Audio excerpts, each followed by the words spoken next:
राधे राधे, जय श्री कृष्णा। मैं सीमा सिंह बड़ों को चरण स्पर्श, छोटों को प्यार और बराबर वालों को नमस्कार करती हूँ। आज हम कार्तिक मास के इस अध्याय में गंगा उत्पत्ति की एक पौराणिक कथा सुनेंगे। कार्तिक मास में सभी कहानियों महात्म्य के साथ में गंगा के महात्म्य को भी सुनना चाहिए। आज मैं आपको गंगा के महात्म्य को सुनाऊंगी। कार्तिक मास में सभी कहानियों और महात्म्य के साथ में भगवान के चरणों से उत्पन्न गंगा की महिमा को सुनाऊंगी। आइए अब हम माता गंगा की महिमा का महात्म्य सुनते हैं। 88,000 सोनकादि ऋषियों ने श्री सूत जी से पूछा कि हे सूत जी, भगवान के चरणों से उत्पन्न गंगा की महिमा को सुनाइए। सूत जी कहने लगे कि हे ऋषि मुनियों, जैसा नारद मुनि ने राजा पृथु से कहा था वही महात्म्य मैं तुमसे सुनाता हूँ, तुम ध्यान से सुनो। इंद्र आदि देवताओं को उत्पन्न करने वाले कश्यप जी की 2 स्त्रियां थी। एक अदिति जिनके पुत्र देवता हुए और दूसरी दिति जिससे दैत्य उत्पन्न हुए। देवता और दैत्यों में कलह रहता था। उस समय विरोचन का पुत्र अर्थात प्रहलाद का पौत्र राजबलि दैत्यों का राजा था। उसने विशाल सेना, हाथी, घोड़े, रथ, पैदल लेकर सारी पृथ्वी को जीतकर स्वर्ग को जीतने की इच्छा से देवताओं पर चढ़ाई कर दी। बलि अपने मंत्री कुमंड और कूपकर्ण तथा अपने ही समान बलवान पुत्र बाणासुर को साथ लेकर स्वर्ग की ओर चल पड़ा। उस समय सारा आकाश ध्वजाओं और छत्रों से भर गया। बलि के सिंह तुल्य राक्षसों ने जब वत्रासुर के शत्रु इंद्र का नगर चारों ओर से घेर लिया, तब इंद्र आदि सभी देवता भी युद्ध के लिए बाहर आए। उस समय देवता और दैत्यों का घोर संग्राम हुआ। वे एक दूसरे के ऊपर बाण, तोर, परिध आदि अनेक अस्त्र शस्त्रों का प्रहार करने लगे। हाथी से हाथी, रथ से रथ, घोड़े से घोड़े, पैदल से पैदल सभी आपस में भिड़ गए। इस प्रकार हजारों वर्ष तक बड़ा भारी युद्ध हुआ। इसके पश्चात राक्षसों का बल बढ़ने पर देवता युद्ध छोड़कर भाग गए और पृथ्वी पर गुप्त रूप से फिरने लगे। दैत्यों ने स्वर्ग पर अधिकार जमा लिया। बलि इंद्रासन पर बैठ गया। सब दिक्पालों का कार्य अपने अधीन राक्षसों पर छोड़ दिया और यज्ञ की बलि भी खुद ही लेने लगा। अदिति अपने पुत्रों को शोभित देखकर अत्यंत दुखी हुई और अपना स्थान छोड़कर देवताओं की जय और दैत्यों की पराजय के निमित्त भगवान की तपस्या करने के लिए हिमवान पर्वत पर चली गई। कुछ काल फलाहार किया, कुछ काल सूखे पत्ते खाए, तो कुछ काल पवन का आहार किया। कुछ काल पांव के अग्रभाग पर खड़ी रहकर परमात्मा का ध्यान करती रही। देवताओं के निमित्त सहस्त्र वर्ष तक उसने कठोर तपस्या करी। मायावी राक्षस ऐसा सुनकर देवताओं का रूप रख अदिति के पास आए और कहने लगे कि हे माता, क्यों ऐसा दुष्कर तप करके दुख उठाती हो? आत्मघात करना सब शास्त्रों में पाप बतलाया है। हम तुम्हारा दुख सहन नहीं कर सकते। माता के बिना पशु, सर्प आदि कोई भी सुख नहीं प्राप्त कर सकता। दरिद्री, रोगी, परदेशी सभी माता के दर्शन मात्र से ही सुख पाते हैं। माता से मनुष्य कभी विमुख नहीं हो सकता। जिसके घर में धर्म युक्त माता नहीं, पतिव्रता स्त्री नहीं, उसका जीवन धिक्कार है। तुम अपने पुत्रों की रक्षा करो। परंतु यह सब करने पर भी अदिति समाधि से चलायमान नहीं हुई तो राक्षस उसको मारने के उद्यत उद्धत हुए। तब दैत्यों ने अदिति को जिंदा जला देने के लिए वन में आग लगा दी, पर उस अग्नि से दैत्य लोग ही जल गए। अदिति का बाल भी बाका नहीं हुआ। भगवान की तपस्या के बल से भगवान के सुदर्शन चक्र ने उसकी चारों ओर से रक्षा करी। तब सभी ऋषि मुनि सूत जी से कहने लगे कि हे सूत जी, अत्यंत ही आश्चर्य की बात है कि अदिति अग्नि से क्यों नहीं जली। सूत जी कहने लगे कि इसमें आश्चर्य की कोई बात नहीं है। जिस भगवान के ध्यान मात्र से सारा उपद्रव नाश हो जाता है, उसका स्मरण का कहना ही क्या।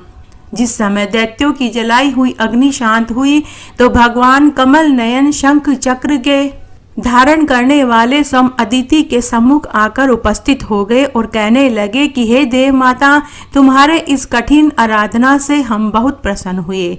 तुम वरदान मांगो, तुम्हारा कल्याण होगा। तब अदिति भगवान को प्रणाम करके स्तुति करने लगी और बोली कि हे देव, आपको नमस्कार है। हे भक्त वत्सल परमात्मा, जिनको वेद पंडित लोग भी नहीं जानते, जिनका दर्शन सब उपद्रवों का नाश कर देता है, दया के समुद्र, जगत के परिपालक, आपको मेरा नमस्कार है। जिनके चरण कमल की सेवा करके भक्त लोग परम सिद्धि को प्राप्त होते हैं, उनको प्रणाम है। यज्ञ के पालक, यज्ञ में स्थित, यज्ञ के प्रबोध करता, पापी अजामिल, जिनके नाम से परम धाम को प्राप्त हुआ, जिनकी माया के मोह में ब्रह्म आदि देवता भी नहीं जान पाए, उनको नमस्कार है। जिनके मुख में ब्राह्मण, भुजाओं में क्षत्रिय, जंघा में वैश्य, पैरों में शूद्र हैं, जिनके नेत्र चंद्र, मन में सूर्य, मुख में इंद्र, अग्नि, प्राण से पवन उत्पन्न हुआ है, ऐसे भगवान को मेरा नमस्कार है। देवता, नदी, समुद्र सब आप ही हो। आप पर ब्रह्म और जगत के मालिक हो, इसलिए मेरे पुत्रों की आप रक्षा करो। इस प्रकार स्तुति करके अदिति कहने लगी कि हे प्रभु, आप तो अंतर्यामी हो, सब कुछ जानते हो। मेरे पुत्र को अकंटक राज्य दीजिए। दिति के पुत्र हैं, उनको मारिए मत, किंतु किसी और ही उपाय से मेरे पुत्रों का खोया हुआ राज्य उन्हें वापस दिलवाओ। अदिति के ऐसे प्रेम भरे वचनों को सुनकर भगवान कहने लगे कि हे देव माता, हम तुम्हारे पुत्र होंगे और तुम्हारे पुत्रों के संकट को दूर करेंगे और अंत में तुम मेरे परम पद को प्राप्त होगी। अदिति कहने लगी कि जिनके रोम रोम में ब्रह्मांड, जिनके स्मरण मात्र से मोक्ष प्राप्त होता है, उन त्रिलोकी के नाथ भगवान को मैं कैसे धारण कर सकती हूँ। भगवान कहने लगे कि हे अदिति, भक्त लोग सदा ही मुझको धारण करते हैं। माता पिता, गुरु, अतिथि, ब्राह्मणों का हित करने वाला सदा ही मुझको धारण कर सकता है। हे देवी, तुम पतिव्रता हो, मैं तुम्हारा पुत्र होकर शत्रु कुल का नाश करूंगा। भगवान ऐसा कहकर अपने कंठ की माला देकर अंतर्ध्यान हो गए और दक्ष कन्या, देवताओं की माता, इस प्रकार भगवान को नमस्कार करके पुनः आश्रम में आ गई। समय पाकर अदिति ने शंख, चक्र, गदा, पद्म, कमंडल धारण किए हुए, हजारों सूर्य के समान तेल वाले कमल नयन पीतांबर पहने हुए, मुनियों द्वारा स्तुति करने योग्य, सब लोकों के नायक भगवान को पुत्र रूप में देखा। तब कश्यप सहित सभी उनकी स्तुति करने लगे। संसार के कर्ता, सबके पालक, दैत्यों के नाश करता, भक्तों के प्रिय, सज्जनों के अन्नदाता, दुर्जनों के नाश करता, वामन रूप, धनुष, चक्र, खड्ग और गदा के धारण करने वाले, सागर में सोने वाले, करोड़ों सूर्य के तेज वाले, सूर्य चंद्र जिनके नेत्र हैं, मंद्राचल धारण करता, हिरण्याक्ष का वध करने वाले, लक्ष्मीपति, पाप के नाश करता, वामन, परशुराम, रामचंद्र और कृष्ण को नमस्कार है। जो कोई वामन जी के इस स्तोत्र को 3 बार पढ़ता है, उसको धन, धान्य, आरोग्य और संतति का सुख प्राप्त होता है। श्री वामन ऐसे वचन सुनकर बोले कि हे पिताजी, हम प्रसन्न हैं, आपका कल्याण हो, आपके सभी मनोरथ पूर्ण होंगे। हमने 2 बार आपके घर जन्म लिया और आगे भी लेते रहेंगे। इतना कहकर भगवान ने बाल रूप धारण कर लिया। उधर राजा बलि ने अपने गुरु शुक्राचार्य को आचार्य बनाकर के बड़ा भारी यज्ञ आरंभ किया।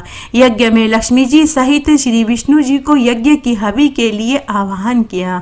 उसी समय भगवान वामन विष्णु ब्रह्मचारी का वेश बनाकर के वहां आए। यज्ञ की हवि ग्रहण करने के लिए स्वयं विष्णु जी वहां पर आ गए। भगवान को देखकर ऋषि लोग ज्ञान दृष्टि से भगवान को पहचान गए। ऐसा देख शुक्राचार्य ने राजा बलि को एकांत में ले जा करके समझाया। शुक्राचार्य कहने लगे कि हे बलि, विष्णु तुम्हारा राज्य लेने के लिए अदिति के गर्भ से उत्पन्न होकर तुम्हारे यज्ञ में आए हैं, इसलिए तुम इनको कुछ मत देना। मेरा कहना मानो, क्योंकि नीति यही कहती है कि अपनी बुद्धि से गुरु की बुद्धि अधिक लाभदायक होती है। जो शत्रुओं का हित करने वाला हो, उसका विनाश ही होना चाहिए। राजा बलि कहने लगे कि हे गुरुदेव, आप मुझको अधर्म की शिक्षा क्यों दे रहे हैं? घर आए हुए याचक को दान न देना राजा के लिए कितने अधर्म की बात है। यदि स्वयं विष्णु ही याचक बनकर मेरे द्वार पर आए हैं, तो इससे बढ़कर मेरे लिए सौभाग्य की और कोई बात नहीं हो सकती। मैं तो जितने भी यज्ञ आदि करता हूँ, केवल विष्णु भगवान की प्रसन्नता के लिए ही करता हूँ। हूँ। यदि त्रिलोकी के नाथ स्वयं विष्णु भगवान मेरे यज्ञ में आते हैं और मुझसे दान मांगते हैं तो मैं उन्हें अवश्य दूंगा।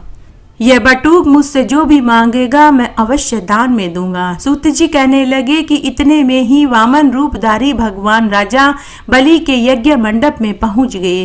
तब बलि ने उठकर उनका स्वागत किया, अर्घ्य आदि देकर अति सत्कार के साथ हाथ जोड़कर खड़ा हो गया और कहने लगा कि हे नाथ, आज मैं कृतार्थ हो गया, ये ऋषि लोग भी कृतार्थ हो गए। आपने मुझे यहाँ आकर दर्शन दिए, कहिए मैं आपकी क्या सेवा कर सकता हूँ, मैं तो आपका सेवक हूँ।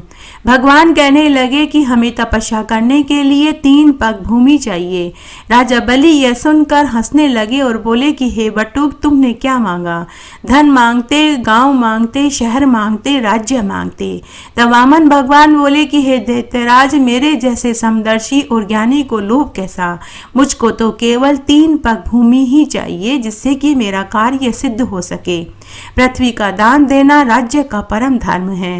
हे राजन, भूमि दान से अधिक बड़ा और कोई दान हो ही नहीं सकता।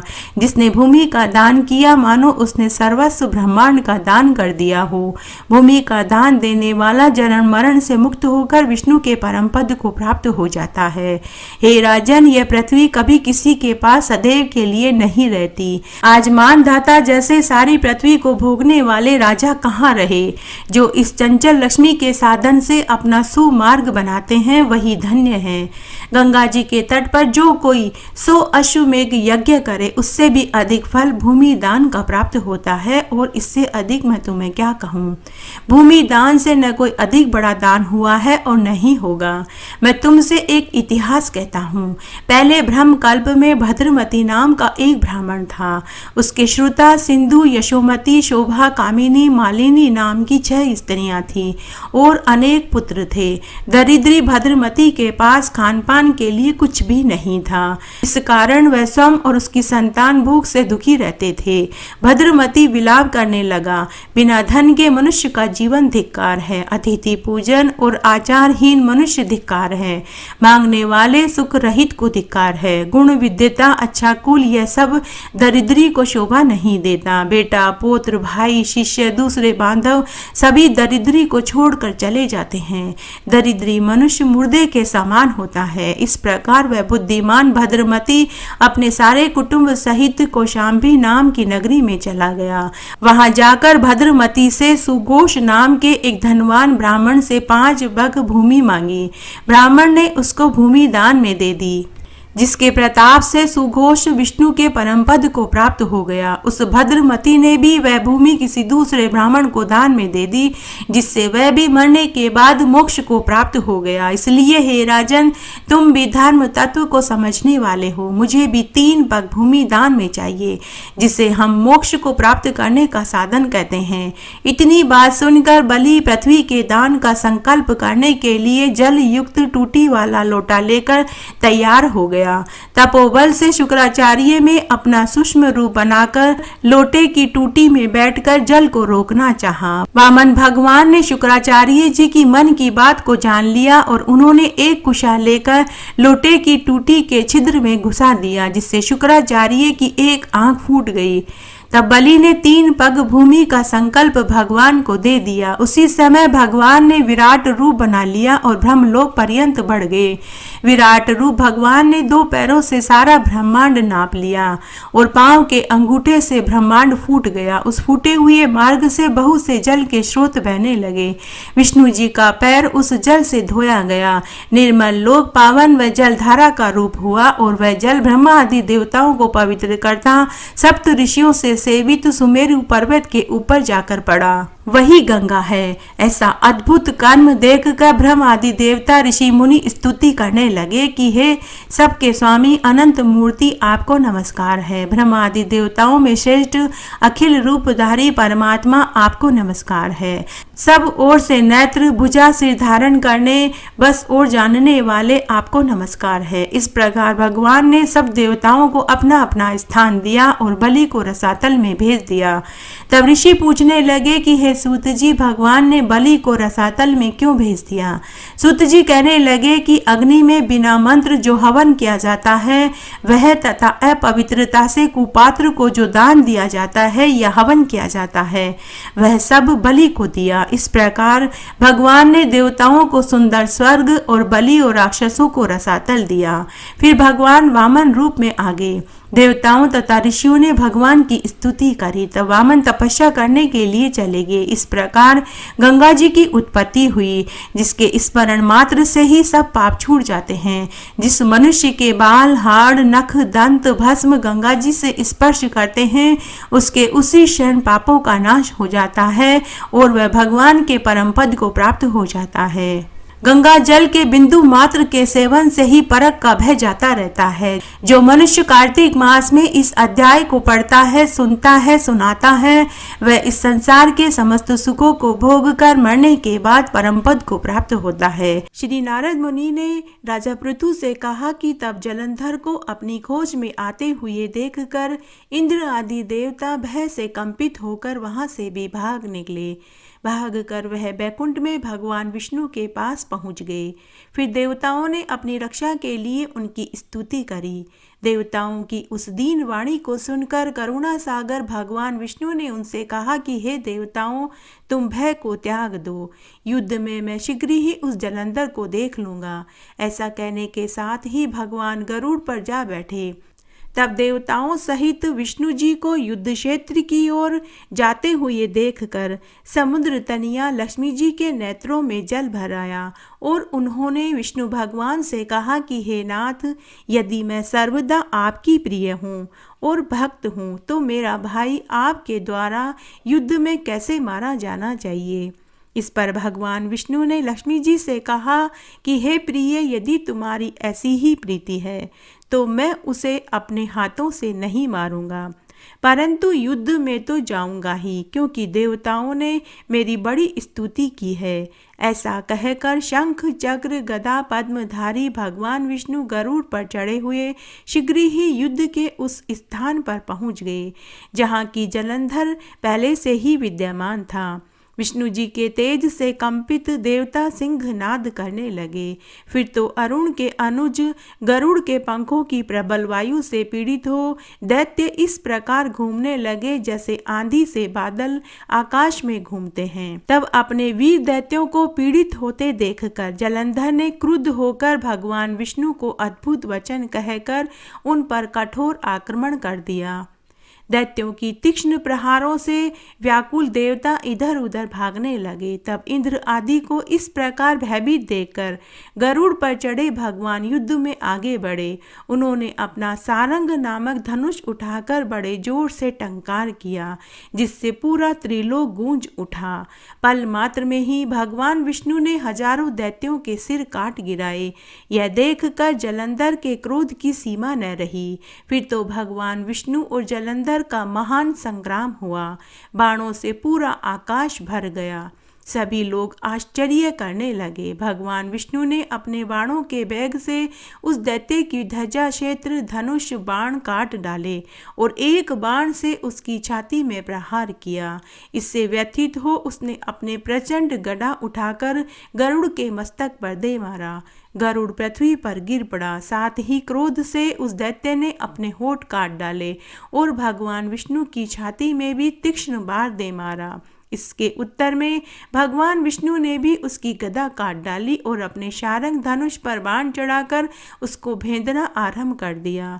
जलंधर भी उन पर अपने पैने बाण बरसाने लगा। उस समय जलंधर ने भगवान को कई पैने बाण मारकर वैष्णव धनुष को काट डाला। धनुष कट जाने पर भगवान ने गदा ग्रहण कर ली और शीघ्र ही जलंधर को खींच कर दे मारी, परंतु उस अग्निवत अमोद गदा की मार से भी वह चलायमान नहीं हुआ और मंदो उन्मत्त हाथी के समान उसे यानी गदा की मार को फूल की माला ही जानकर, साथ ही उस युद्ध दुर्मुद ने अत्यंत ही क्रोधित होकर अग्निमुख त्रिशूल उठाकर भगवान विष्णु पर छोड़ दिया। भगवान ने शिवजी के चरणों को स्मरण कर नंदक नामक त्रिशूल से उनके त्रिशूल को छेद दिया। जलंधर ने झपटकर भगवान की छाती में एक मुष्टि मारा। उसके उत्तर में भगवान विष्णु ने भी उसकी छाती पर अपनी मुष्टिका का प्रहार किया। फिर दोनों घुटने टेक कर बाहों और मुष्टिकाओं से बाहुयुद्ध करने लगे। इस तरह आज मैंने आपको कार्तिक मास में गंगा की उत्पत्ति का महात्म्य सुनाया। आशा करती हूँ यह आपको जरूर पसंद आएगा। मेरे साथ बने रहने के लिए आपका धन्यवाद। आगे की कथा कहानी के लिए भी आप इसी तरह मेरे साथ बने रहें।